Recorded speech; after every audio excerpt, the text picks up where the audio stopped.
Hello friends, welcome back to my channel. कल हमने बात कर ली थी राजस्थान की स्थिति की। कल हमारी स्थिति पूरी हो गई थी कि राजस्थान एशिया के हिसाब से राजस्थान किस स्थिति में पड़ता है, किस दिशा में पड़ता है, और भारत के हिसाब से राजस्थान किस दिशा में पड़ता है। विश्व के संदर्भ में भारत की स्थिति क्या है, भारत के संदर्भ में राजस्थान की स्थिति क्या है, एशिया के संदर्भ में भारत की स्थिति क्या है, इन सब की चर्चा हमने कल पूरी कर ली थी। अब आज हम नए टॉपिक से शुरू करते हैं। चलिए, तो अपने पास राजस्थान है, ठीक है।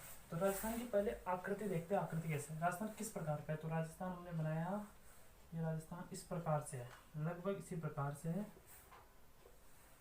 ये राजस्थान का मैप बनाया हमने, थोड़ा सा सही कर देते हैं इसको।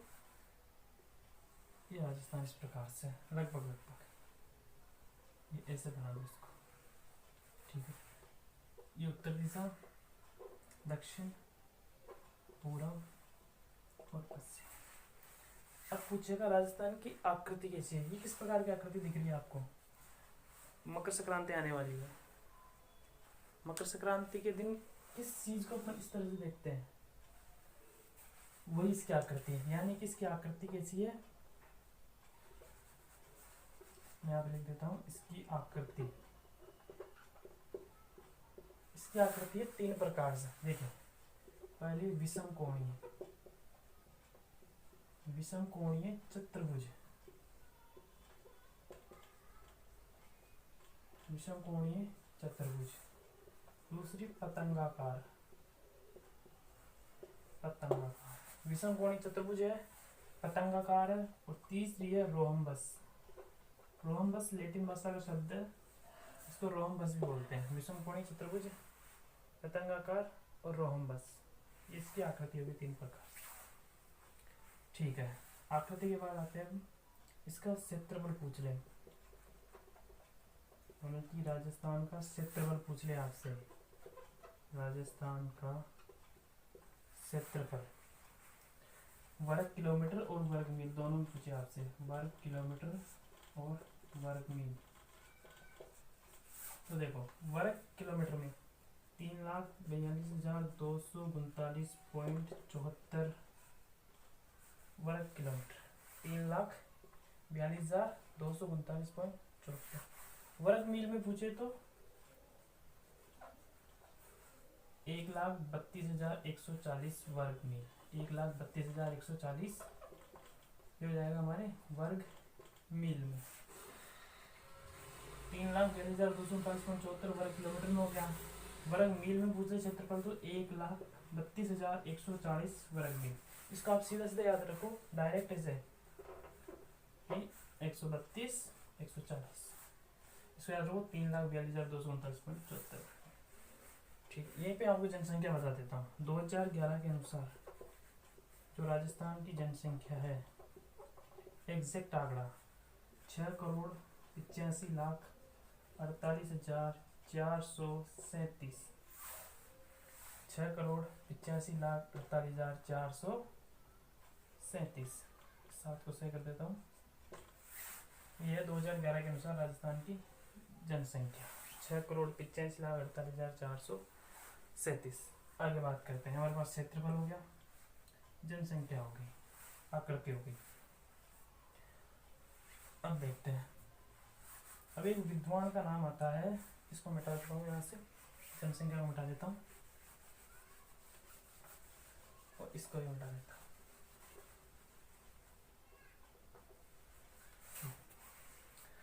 एक सिद्धांत है, सिद्धांत, और इस सिद्धांत को दिया एक विद्वान ने। सिद्धांत वेगनर का सिद्धांत, वेगनर का सिद्धांत। विद्वान का नाम है T.H. हेंडले। विद्वान का नाम क्या है, T.H. हेंडले।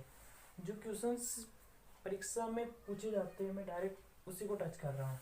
आकृति बता दी, सिद्धांत, विद्वान, क्षेत्रफल मैंने बता ही दिया। राजस्थान का क्षेत्रफल 3,42,239.74 वर्ग किलोमीटर में। वर्ग मील में पूछे तो 132,140 वर्ग मील में। सटीक सटीक आंकड़े को बता रहा हूँ। अब इसकी पूछेगा लंबाई और चौड़ाई। लंबाई किसको बोलेंगे? उत्तर से लेकर दक्षिण तक की तो लंबाई हो गई, पश्चिम से लेकर पूर्व तक की क्या हो गई? चौड़ाई हो गई। ठीक है, अब उत्तर से दक्षिण की लंबाई कितनी है साहब, और पश्चिम से पूर्व की चौड़ाई कितनी है? देखो, उत्तर से दक्षिण की लंबाई हमारे पास 826 वर्ग किलोमीटर। 826 वर्ग किलोमीटर। वर्ग मील में पूछ सकता है तो 514 वर्ग मील उत्तर से दक्षिण की लंबाई। 826 514, इसको डायरेक्ट याद रखोगे। 826 514, 826 वर्ग मील 514, 826 वर्ग किलोमीटर में है, 814 वर्ग मील में है।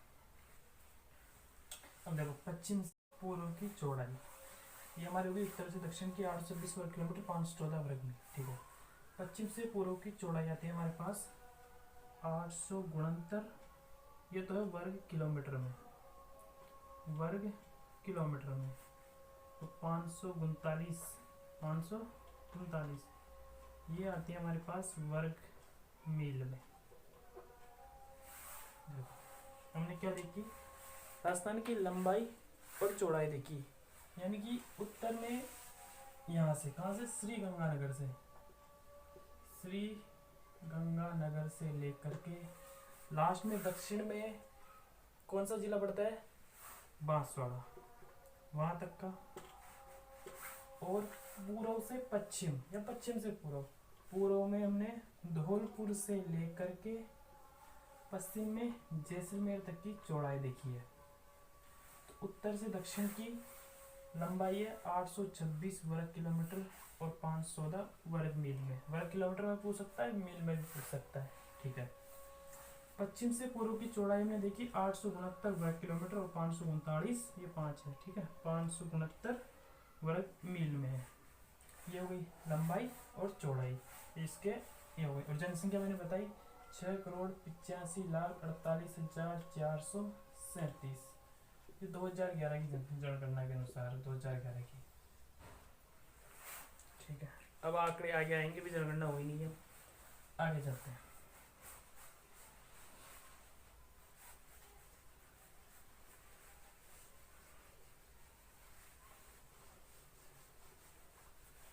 आगे हमने लंबाई और चौड़ाई का तो पता लगा लिया।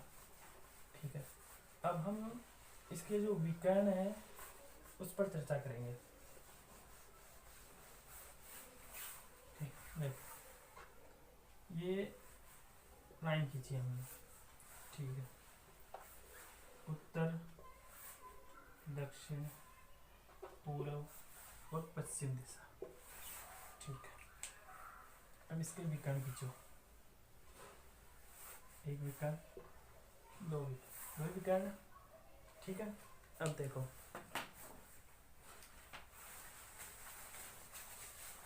ये उत्तर पूर्व हो गई, दक्षिण पूर्व, दक्षिण पश्चिम और उत्तर पश्चिम।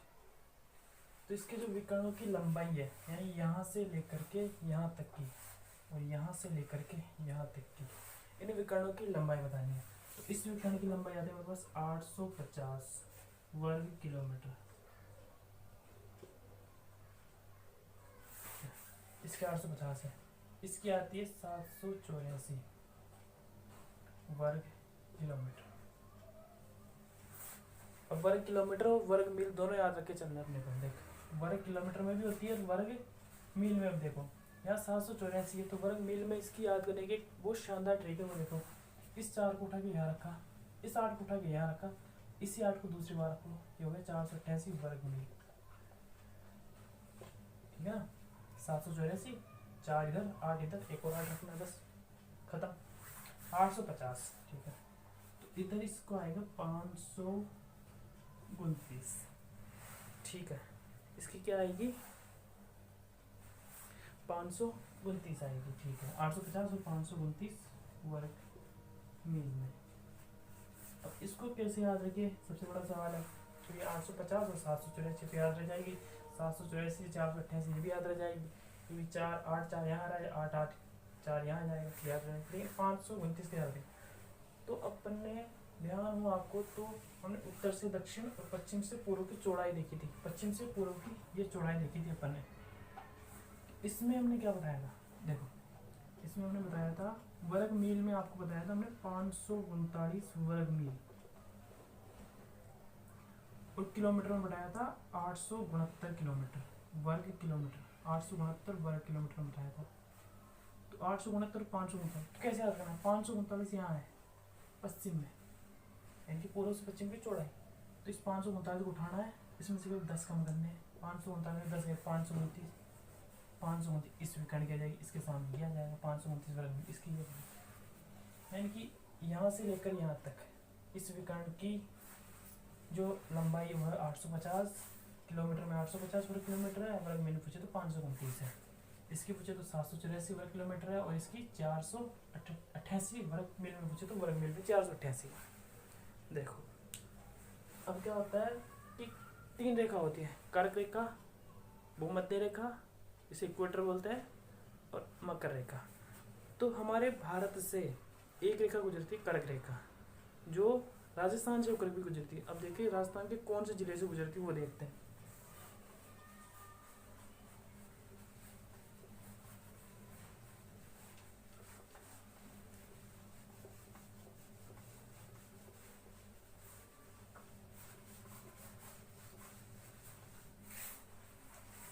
हमने वापस वही प्लस का निशान बनाया, सबसे इजी रहता है मैप में समझना, इसलिए मैं यहाँ पे प्लस का निशान बना के समझा रहा हूँ आपको। ये उत्तर दक्षिण दिशा, पूर्व और ये पश्चिम दिशा। अब देखो जैसे यहाँ पे हमारे क्या पड़ता है, यहाँ पे आता है बांसवाड़ा, लगभग बांसवाड़ा, यहाँ पे पड़ता है हमारा डूंगरपुर, ठीक है। देखिए यह मैं आपको वो बना के बता सकता हूँ, इसको ऐसे कर लो, इसको ऐसे कर लो, सेम पोजीशन ऐसे कर लो, इसको हटा दो ऐसे, देख लो ये हमारा दक्षिण। अब हमने वो गुजारनी है, यहाँ से कर्क रेखा गुजार रही है, कौन सी रेखा, कर्क रेखा। ये रेखा क्या है, काल्पनिक है, असली में रेखा नहीं है यहाँ पे, कैसी रेखा है, काल्पनिक रेखा है। अब देखो कर्क रेखा कैसे गुजरेगी, कर्क रेखा यहाँ से गुजरेगी, यहाँ से होते हुए यहाँ से होते हुए, थोड़ा सा ऊपर से गुजार दो, यहाँ से होते हुए ऐसे गुजरेगी कर्क रेखा, ठीक है। यहाँ से कर्क रेखा गुजरेगी। तो कौन कौन सी जिलों को छू रही है ये, एक तो बांसवाड़ा तो पूरा आ रहा है इसमें, बांसवाड़ा जिला पूरा, बांसवाड़ा से, लेकिन डूंगरपुर को भी छुई है, यहाँ से डूंगरपुर आ जाता है, ये बांसवाड़ा यहाँ पर, ठीक है। यहाँ डूंगरपुर तो हल्का सा ये डूंगरपुर को टच करते हुए जाती है, तो ये बांसवाड़ा को छुई है, यहाँ से ये डूंगरपुर को हल्का सा टच करती है। डूंगरपुर की एक तहसील है चिकली या चिकली, जो भी आप बोलो, चिकली या चिकली तहसील, चिकली तहसील। तो ये जो कर्क रेखा है वो चिकली तहसील डूंगरपुर से होते हुए गुजरती है, और बांसवाड़ा के यहाँ से पूरे से गुजरती है। अब पूछे इसकी ये कैसी रेखा है, तो ये काल्पनिक रेखा है। कैसी रेखा है, काल्पनिक रेखा, काल्पनिक रेखा। तो इसकी राजस्थान में इसकी लंबाई कितनी है, तो इसकी लंबाई है 26 किलोमीटर। जो फैक्ट है आपको डायरेक्ट फैक्ट बताए जा रहे हैं, कोई लाड़ लपेट वाली बात नहीं है। कर्क रेखा है, कहाँ से गुजर रही है, सीधी याद रखना है आपको। तो बांसवाड़ा पूरा आ गया, डूंगरपुर के चिकली तहसील से गुजर रही है, ठीक है, यहाँ पर है ही वो, और 26 किलोमीटर इसकी लंबाई है, और ये काल्पनिक रेखा है। ये बात आपके समझ में आ गई होगी। नेक्स्ट चलते हैं।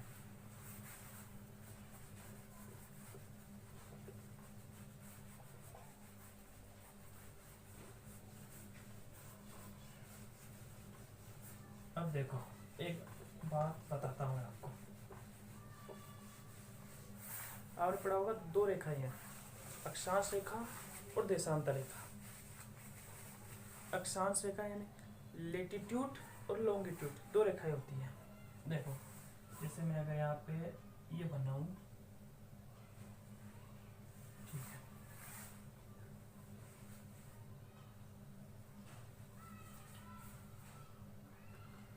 यहाँ पे ध्रुव ऐसे लाइन खींची मैंने, इसको ऐसे मिलाया, ध्रुवों से मिलाया मैंने, किससे मिलाया, इसे ध्रुवों से मिलाया, ये ध्रुवों से मिलाता गया। अब मैंने ऐसी भी लाइन खींची,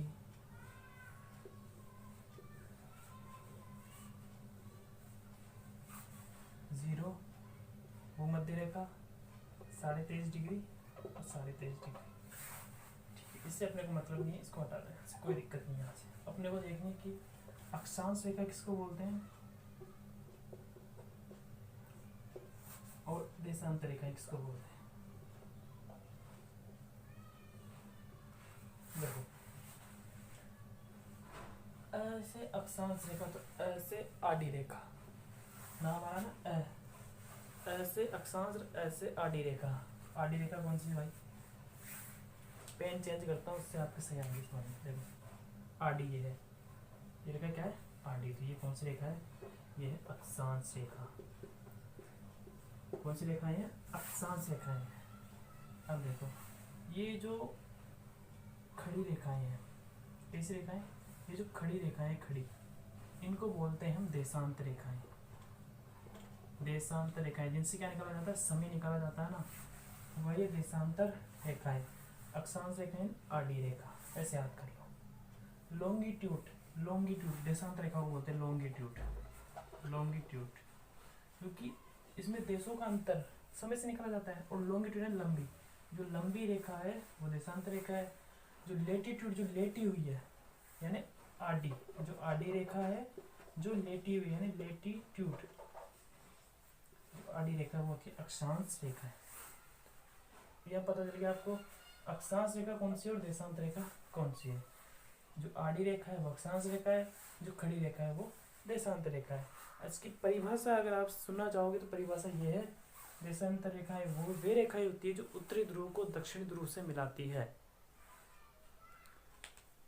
अगर लिखना है आपको तो देशांतर रेखाएं वे रेखाएं होती है जो उत्तरी ध्रुव को दक्षिणी ध्रुव से मिलाती है, वे देशांतर रेखाएं होती है। अक्षांश रेखाएं क्या होती है,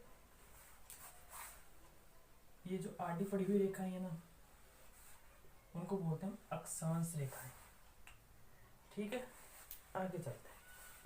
अब हमें ये देखना है कि राजस्थान में, हम राजस्थान की ज्योग्राफी पढ़ रहे हैं, राजस्थान की स्थिति पढ़ रहे हैं कि राजस्थान में अक्षांश रेखाएं कितनी डिग्री पर है, कितनी डिग्री पर गुजर रही है, वो देखना है हमें।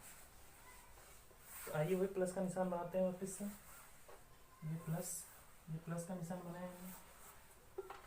ठीक है, दिशा निर्धारण कर लो, उत्तर दिशा, दक्षिण, पूर्व और ये पश्चिम की दिशा। ठीक है, इसमें ऐसे बना लो,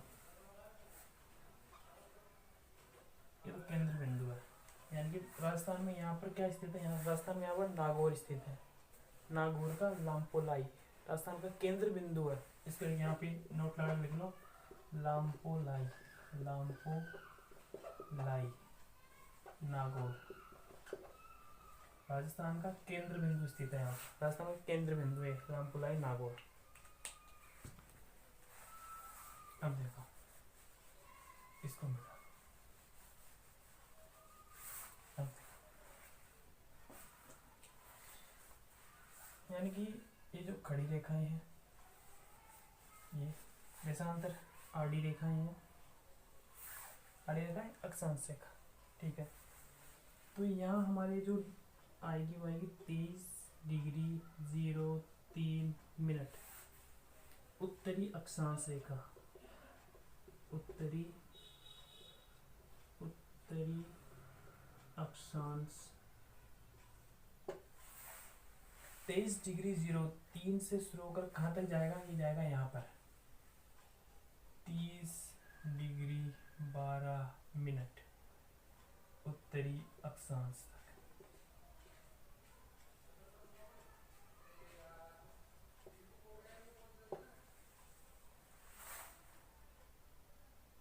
ठीक है, अब देखो उत्तरी अक्षांश हो गया। अब देशांतर की बात करें, देशांतर यहाँ से शुरू होता है 69°30', 69°30' से शुरू कर कहाँ तक जाता है, ये जाता है 78°17' तक। 69:30 से शुरू होता हुआ 78 17 तक जाता है, ठीक है ना। ये हो गया उत्तरी, ये हो गया। अब यहाँ पर भी उत्तरी क्यों लिखा है मैंने, और यहाँ पे लिखो पूर्वी देशांतर, पूर्वी देशांतर 69 30 78 17 पूर्वी देशांतर लिखना है दोनों तरफ, पूर्वी देशांतर। ये हुए हमारे अक्षांश और देशांतर की डिग्री के बाद, यानी कि 30/12 से 2303 उत्तरी अक्षांश, ये फैला हुआ है देशांतर, 69 30 से शुरू होते हुए 78 17। इसका स्क्रीनशॉट ले लो।